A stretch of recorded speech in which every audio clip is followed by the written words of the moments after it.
भगवान परमात्मा अर्जुनाला सांगतो की यज्ञ म्हणजे मी आहे, यज्ञाची संपूर्ण सामुग्री मी आहे. यज्ञामध्ये जे जे टाकलं जातं, समिधा आहेत तुमच्या, काय फळं टाकतात, नारळ टाकतात, त्याच्यानंतर तूप टाकतात, जे काय असेल ते सगळं काय आहे, यज्ञामध्ये टाकणारी सामग्री सगळी मीच आहे. मी कृतयज्ञ म्हणजे एक प्रकारची वेदोक्त कर्म आहे. बघा, यज्ञाचे अनेक प्रकार आहेत. कोणी ब्रह्मयज्ञ घालतो, कोणी देवयज्ञ घालतो, कोणी पितृयज्ञ, कोणी भूतयज्ञ, मनुष्ययज्ञ. म्हणजे अतिथी आल्यावर आपण यज्ञ करतो, म्हणजे त्याला जेवायला देतो, म्हणजे आपण काय करतो, यज्ञच एक प्रकारचं. हवियज्ञ, सोमयज्ञ, द्रव्ययज्ञ, तपयज्ञ, स्वाध्याययज्ञ, प्राणयज्ञ, नित्ययज्ञ, नैमित्तिक यज्ञ आणि काम्ययज्ञ. अनेक प्रकारचे यज्ञ आहेत.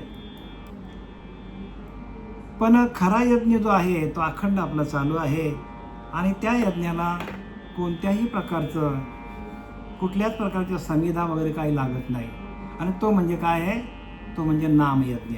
आणि ते नामयज्ञ सांगण्यासाठी आपल्याला एवढं सगळं शास्त्र लिहायला लागलं. आपल्या संतांना सगळं शास्त्र लिहायला लागलं.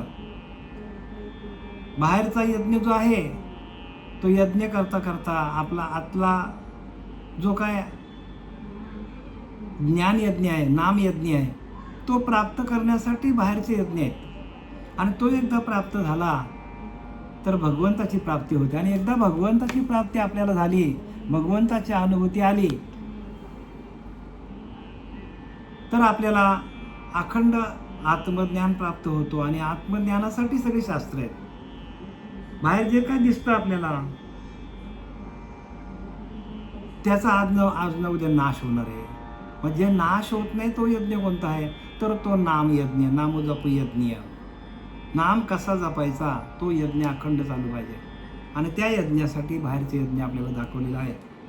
पूजा अर्चा जे आपण करतो ते यज्ञच आहे. मी क्रतुयज्ञ म्हणजे एक प्रकारचे वेदोक्त कर्म आहे. बघा, क्रतयज्ञ, क्रत नावाचं यज्ञ आहे आणि ते कसं आहे, वेदोक्त कर्म आहे. मी वैश्वदेवादी स्मार्त कर्म आहे.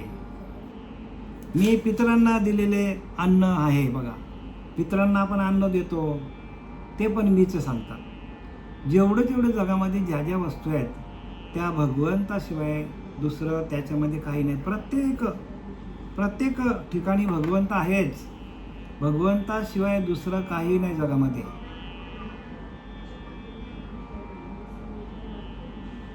आणि त्या भगवंताला प्राप्त करण्यासाठी, भगवंताला ओळखण्यासाठी ब्रह्मदेवाने अनेक योनी बनवल्या, सगळ्या आडव्या होत्या. पण ज्या वेळेला ब्रह्मदेवाने मनुष्य योनी बनवली आणि भगवंत ब्रह्मदेव हसायला लागला की चला आपला कोणीतरी नामस्मरण करणारा, भगवंताचं नाम घेणारा कोणीतरी एक तयार झाला. आणि म्हणून देवाला आनंद झाला, ब्रह्मदेवाला त्यावेळेला, बरं का. आणि तो आनंद आपल्याला प्रत्येक जीवाला प्राप्त करायचा आहे.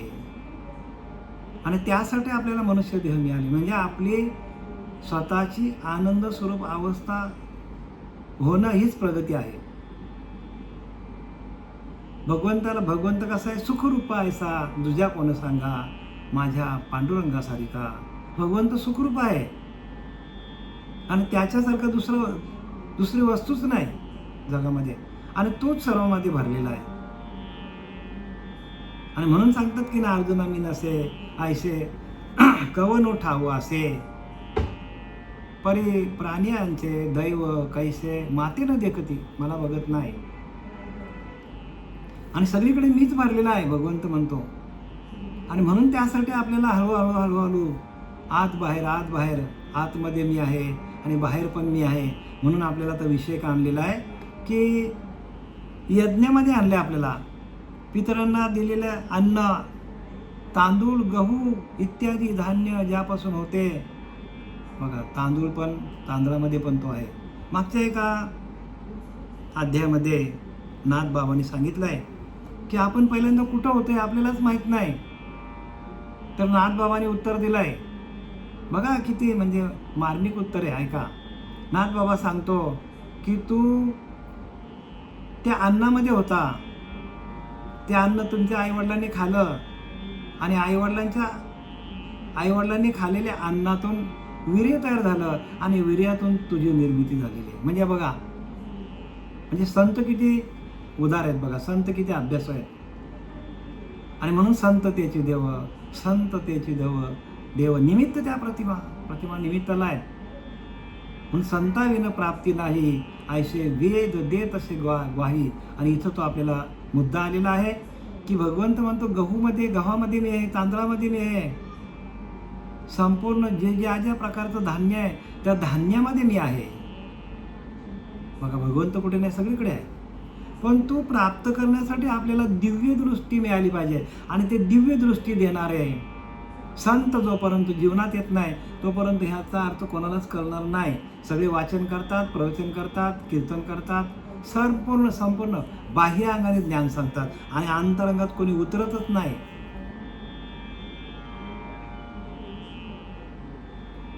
म्हणून दिव्यत्वाची जेथे प्रचिती तेथे कर माझे जुळती. बघा, आपलं कर तिथे जुळले पाहिजे. आपल्या अंतःकरणामध्ये दिव्य ज्ञान आहे आणि त्या दिव्य ज्ञानाची प्राप्ती होण्याकरता श्रीगुरूला शरण जायचा असतो.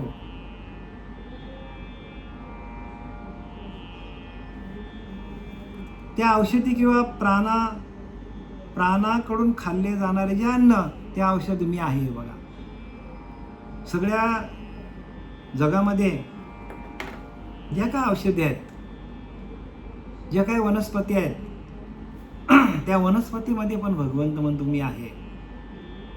त्या वनस्पतीमध्ये पण भगवंत भरलेला आहे.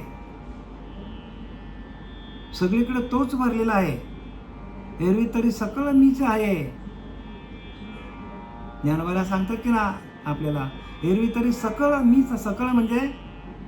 सकळ म्हणजे आधी अनादी काळापासून, ज्या वेळेला ही सृष्टी नव्हती, ज्यावेळेला चंद्र सूर्य तारे नव्हते, त्यावेळेपासून भगवंत आहे आणि त्यांनी ही सगळी सृष्टी निर्माण केलेली आहे. आणि म्हणून सकळ शब्द आलेला आहे. सकळ म्हणजे सगळीकडे, म्हणजे आधी अनादी काळापासून. भगवंत म्हणतो आधी अनादी काळापासून मी आहे. एरवी तरी सकळ मीच आहे. भगवंत सगळीकडे भरलेला आहे. आणि म्हणून आपल्याला जो आपला यज्ञ जो आहे अखंड नामाचा चालू आहे, आणि आपण जो काय अन्न खातो तो पण यज्ञच आहे. आपली जठराग्नी प्रज्वलित होते आणि मग आपल्याला भूक लागते आणि मग आपण जे आपण अन्न पोटामध्ये आपण टाकू ते यज्ञच एक प्रकारचं आहे. आणि म्हणून जेवताना पण प्रत्येकाने आपण जेव्हा पाणी बघा सोडवतो ताटाच्या भोवताली, तेव्हा आपण ओम प्राणाय सो, ओम अपानाय सो, ओम उदानाय सो, ओम समानाय सो, म्हणजे पंचप्राणांना आपण नमस्कार करतो. आणि त्या पंचप्राणांना आपण ब्रह्मनास, म्हणजे ब्रह्मच आहेत. आपले पंचप्राण पण ब्रह्मच आहेत. आणि तो पण एक यज्ञच आहे. आणि तो यज्ञ आपण नीट म्हणून आपल्याला जेवायला जेवढं जास्त सावकाश जेव्हा आपण अन्न चावून खाऊ तेवढा आपल्याला तो पचला जातो. आणि आपण घाईमध्ये जेवलो तर आपल्याला अपचन होतो. म्हणजे तो पण एक यज्ञ आहे. जसं आपल्या आतमध्ये ते अन्न जातं तसं त्या भगवंताला अग्नी प्रदीप्त करावी लागतो. तेवढ्याच प्रकारे त्या पित्ताच्या द्वारे म्हणा, उष्णतेच्या द्वारे तयार करावा लागतो त्याला. म्हणून प्रत्येक ठिकाणी भगवंत आहे. आणि एवढा भगवंत सोपा आपल्याला करून दिलेला संतांनी, पण आपलं तिकडे लक्षच नाही. आपलं लक्ष कुठे आहे तरुण तर घ्या मजा करून, नाही का, अशी परिस्थिती आहे प्रत्येकाची. आणि मग नंतर आपल्याला जे काही बिलं येतात, जे आपण आपल्या हातात जे कर्म होतात त्याची बिलं आल्यानंतर मग आपल्याला त्रास होतो. का तर भगवंत म्हणतो मी तुझ्या आतमध्येच, पण मी सगळं तुझं कार्य करतो. संपूर्ण खाल्लेलं अन्न मी पचवतो, सगळं काय मीच करतो. बुद्धी देणे भगवंताचे, बुद्धीविना माणूस कायचे. बुद्धी पण तोच देतो, पण तरी आपल्याला समजत नाही की आपल्याला बुद्धी भगवंत देतो.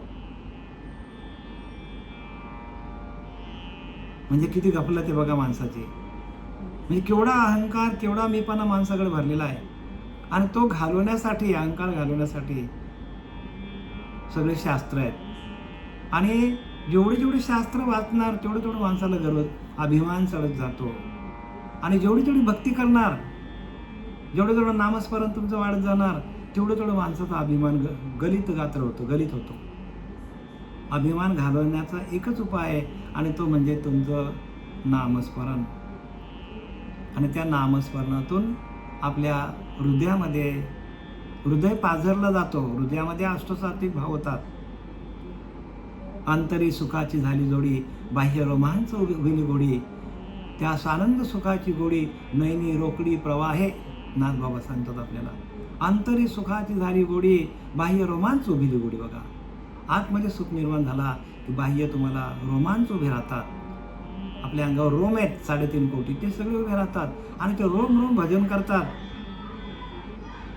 पण त्यासाठी अनुभव सांगू तुम्हाला, त्यासाठी अनुभव असा आहे की आपल्या नाभीची उपासना चालू व्हायला पाहिजे.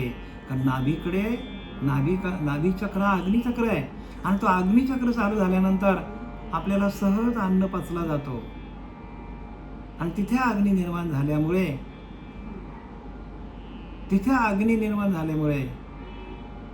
अग्नी काय करते? अग्नी जाळायचं काम करतो. सर्व विषय काय होतात? आपोआपच बाजूला होतात. आणि एकदा अग्निचक्र चालू झाल्यानंतर प्राण अपान आपला तिथे एकत्र येतो. प्राण आणि अपान यांची तिथे काय होतो? मिलन होतो प्राणापानाचा. आणि प्राणापानाच्या मिलनातून आपल्या नाभीकडे जोरजोरात आपल्याकडे हबके बसतात, आपल्याला चालू होतात. म्हणजे तिथे स्पंदनं चालू होतात. आणि ती झालेली स्पंदन, अखंड स्पंदनं आपल्या संपूर्ण अंगामध्ये आपल्याला जाणवतात की प्रत्येक केस आपला, प्रत्येक रोम आपला भजन करायला लागतो. आणि तो भजन, प्रत्येक रोम आपला भजन केल्यानंतर आपल्याला प्रत्येकाला आनंद स्वरूप अवस्था निर्माण होतो. माझा रोम भजन करतो म्हटल्यानंतर प्रत्येकाला आनंद तयार होतो, स्वानंदाचा सुख तिथे तयार होतो. आणि तो सुख जो आहे, तो सुख आपल्याला मिळाला पाहिजे. आणि त्या सुखासाठी देव वेडावलं बघा. आणि वैकुंठ सोडून संत साधू मिळाला. संतांच्या आतमध्ये येऊन परमात्मा बसतो. ही अनुभूती आहे आमची. आणि अशा अनुभव कोणी कोणाला सांगत नाही बरं का. आणि सांगायचे नसतात. कोणाच योगायोगाने माझ्या मुखातून निघालं ते आपण परमभाग्य समजा. तर इथं सांगतात, त्या औषधी किंवा प्राणाकडून खाल्ले जाणार आहे ते अन्न, ते औषध मी आहे. म्हणजे अन्न आणि औषध मीच आहे. भगवंत सांगतो सगळीकडे मीच आहे. मंत्र मी आहे बघा. आणि तो मंत्र तुमच्या मुळाधारपासून चालू झाला. मुळाधार, स्वाधिष्ठान, मणिपुराणात, विशुद्धी, आज्ञा चक्र, ब्रह्मचक्र, सप्तचक्र वेदन झालं की मंत्र मी आहे. आणि मीच आज्य म्हणजे धृतादी हवे आहे. आज्य म्हणजे काय? म्हणजे सर्व सृष्टीचा पालन करणारा मीच आहे. चालक, मालक सगळा मीच आहे. धृतादी हवे आहे म्हणजे धृत म्हणजे तूप पण मी, आपण नाही का याच्यामध्ये आपण तूप टाकतो अग्नीमध्ये, याच्यामध्ये होमामध्ये, तो तूप पण मीच आहे. मीच अग्नी आहे आणि मीच हवन कर्म आहे. सगळ्याकडे मीच आहे. आणि म्हणून भगवंत मी सगळीकडे म्हणतो. भगवंत मी शिवाय बात करत नाही. मी बोलविल्या वेद बोले, मी चालविल्या सुरे चाले, मी हलविल्या प्राण हाले, या जगाचे चालित आम्ही. सर्व भगवंत आहे. आणि असं असताना आपल्याला भगवंताचं जराही विस्मरण पडता कामा नये, त्यासाठी शास्त्र आहेत. तर सर्वीकडे तोच आहे. सगळीकडे भगवंत भरलेला आहे. मग आपल्याला त्याची अनुभूती काय येत नाही? आपल्याला अनुभूती येत नाही त्याला कारण आपण बाह्यांगाने आपण भक्ती करतो. अंतरंगातली भक्ती करून बघा. आणि अंतरंगातली भक्ती सांगणारे नाहीच जगामध्ये म्हटलं तरी चालेल. श्रीपाद बाबासारखे आले शूरवीर पुरुष आणि पुरुषोत्तम, बरं का, पुरुष उत्तम म्हणतात त्याला. असे उत्तम पुरुष जन्माला येतात.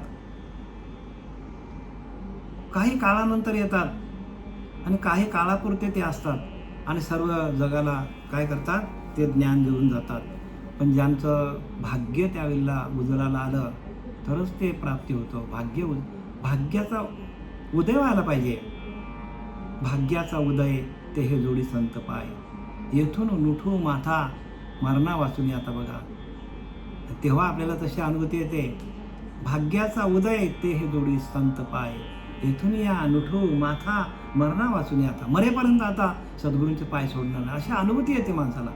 आणि त्या अनुभवासाठी आपल्याला प्रत्येकाला ते प्रयत्न करायचे, अनुभूतीसाठी बरं का. अनुभवासाठी करायचं. परमार्थ अनुभवाचा आहे, परमार्थ सांगा वांगाचा नाही. लिहिले की नाही, अनंत वाचा बरळ ती बरळ तया कैसे दयाल पावी हरी, वंगळवाणी भजन नरका जाय चुकेना. ही प्रमाण कशाला दिलेत? वाणीचा भजन वंगळवाणी आहे, वाणीचा भजन नाही. हा परेचा भजन आहे. परेहून परते घर तेथे निरंतर निरंतर आपल्याला राहता यायला पाहिजे. उठताना, बसताना, झोपताना, खाताना, पिताना अखंड भजन आपलं चाललं पाहिजे. भजनानंदामध्ये गेल्यानंतर आपल्याला हे ज्ञान आहे. असं नुसतंच नाही, भजन केलं नाही तर ज्ञान होणार नाही. आणि भजना व्यतिरिक्त जे ज्ञान आहे त्या अज्ञान आहे, संपूर्ण अज्ञान आहे. आणि त्या अज्ञानाला लोक बळी पडलेले आहेत. आणि म्हणून तुकोबऱ्या सांगतात, आम्ही वैकुंठवासी आलो याची कारणासे बोलिली जे ऋषी साच भाव वर्तावया. झाडू संतांचे मार्ग आडराणी भरले जग. बघा सगळे जग आडराणाला चाललेत. कुठे परंपरा नाही, काही नाही. जो तो आपला आपला जो ज्याने त्याने आपला आपला मंत्र तयार केला आणि चालल्यात, बस सुटल्यात. आणि तिथेही गर्दी. आणि खऱ्या ज्ञानाला कोणी येत नाही का? खऱ्या ज्ञानाला अटी आहेत, जाचक अटी आहेत. आणि त्या जाचक अटी लोकांना नको आहेत. एखाद्याचा रोग बरा करायचा तर डॉक्टर त्याला अटी घालतो, पण तो अटी पाळत नाही. मग त्याचा रोग बरा होईल का? आणि प्रत्येकाला तर भवरोग लागलेला आहे. आणि भवरोग आपल्याला टाळण्यासाठी ज्या अटी आहेत त्या अटी कोणी पाळत नाही. त्यांचा जन्ममरणाचा फेरा कधीच चुकणार नाही, कितीही प्रयत्न केले. आणि जिथं अटी आहेत तिथं तुम्हाला ताबडतोब फरक आहे. म्हणजे जन्ममरणाचा फेरा चुकण्याचं साधन आहे ते. आणि लोकांना अटी नको आहेत, लोकांना बंधन नको आहे. आणि तुकोबऱ्या म्हणतात, बंधनापासून उकरायला गाठी आणि देता आली मिठी सावकाश. मग जिथे बंधन नाही तिथे मिठी देता येईल का आपल्याला? आपल्याला मिठी देताच येणार नाही परमात्म्याची. आणि एकदा का परमात्म्याची आपली मिठी पडली तर आपला जन्ममरणाचा फेरा चुकला असं समजायला हरकत नाही. अखंड भजन चालू राहतो. झालेली शिवाय आपले सच्चिदानंद सद्गुरू श्रीपाद बाबा, रामदास बाबा, नारायण बाबा, नाना बाबा, पांडुरंग दिवेकर बाबा यांच्या चरणी समर्पित करीत आहे. पुंडलिकावर हरी विठ्ठल श्री ज्ञानदेव तुकाराम पंढरीनाथ भगवान.